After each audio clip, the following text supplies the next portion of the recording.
अस्सलामुअलैकुम नाजरीन, showbiz click channel में खुश आमदीद। दोस्तों, आज की वीडियो में हम आपको बताएंगे कि ड्रामा सीरियल मेरा दिल मेरा दुश्मन की एपिसोड 35 और 36 में क्या होने वाला है। दोस्तों, आने वाली अक्सात में आप देखेंगे कि खालिद साहब दफ्तर जाने लगते हैं। वो परवीन बेगम से कहते हैं कि जिस पार्टी को हमने जफर का जेवर बेचकर रकम दी थी ना कारोबार शुरू करने के लिए, उस आदमी का फोन आया है।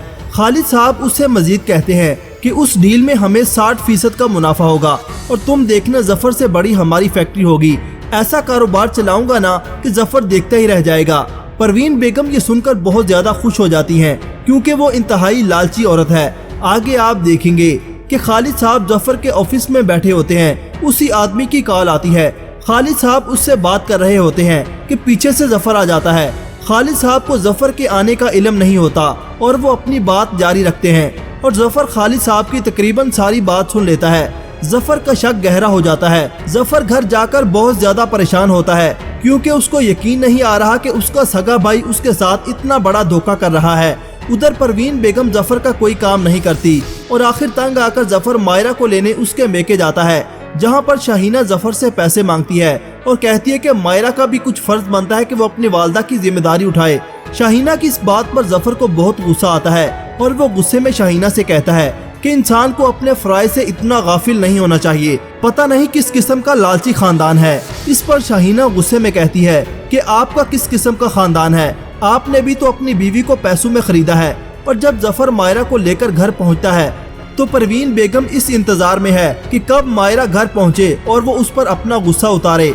अगले सीन में आप देखेंगे कि मायरा अपने कमरे में बैठी होती है। परवीन बेगम उसके पास आती हैं और कहती हैं कि आ गई तुम्हारी वालदा बीमार थी तो शमीर से पैसे क्यों लिए? तुमको तो बस मालदार आदमियों का दिल जीतना आता है बस।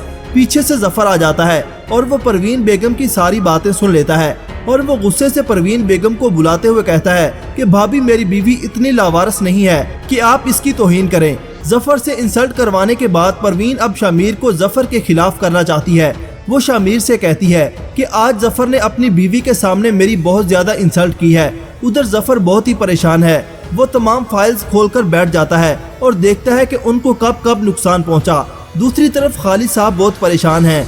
वो परवीन बेगम को बताते हैं कि मुझे लगता है कि जफर को सारी हकीकत मालूम हो चुकी है। जफर को मेरे कारोबार के बारे में सारा इल्म हो चुका है। आगे आप देखेंगे कि परवीन आयशा को दिल से अपनी बहू बनाना नहीं चाहती थी।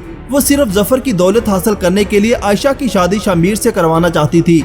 आने वाली अक्सात में आप देखेंगे कि आहिस्ता आहिस्ता परवीन बेगम को शमीर का आयशा के साथ बैठना भी अच्छा नहीं लगता और एक दिन आयशा और शमीर कमरे में बैठे बातें कर रहे होते हैं तो परवीन बेगम वहां पर आ जाती हैं और शमीर से कहती हैं कि क्या हर वक्त अपनी बीवी के पास बैठे रहते हो? तुम्हें अब्बू बुला रहे हैं, उनकी बात सुनो। शमीर के कमरे से बाहर जाते ही परवीन बेगम शमीर के पास जाकर उससे कहती हैं, अपनी अकल को जरा हाथ डालो। अब तुम्हारी शादी आयशा से हो गई है। अब कारखाने में अपने कदम जमाओ। जफर से कहो कि कारखाना तुम्हारे नाम कर दे। अब आयशा के जरिए जफर की जायदाद हासिल करने की कोशिश करो।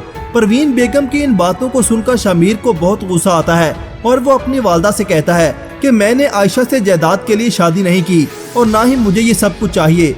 और उधर अली भी मौका मिलते ही एमन को छोड़कर फरार हो जाएगा। अगर आप इस ड्रामा के आगे की कहानी जानना चाहते हैं तो हमारे चैनल पर मौजूद एपिसोड 36 की प्रोमो देख सकते हैं। वीडियो अच्छी लगे तो लाइक कीजिएगा और अपनी कीमती राय का इज़हार कमेंट सेक्शन में जरूर कीजिएगा। अल्लाह हाफिज।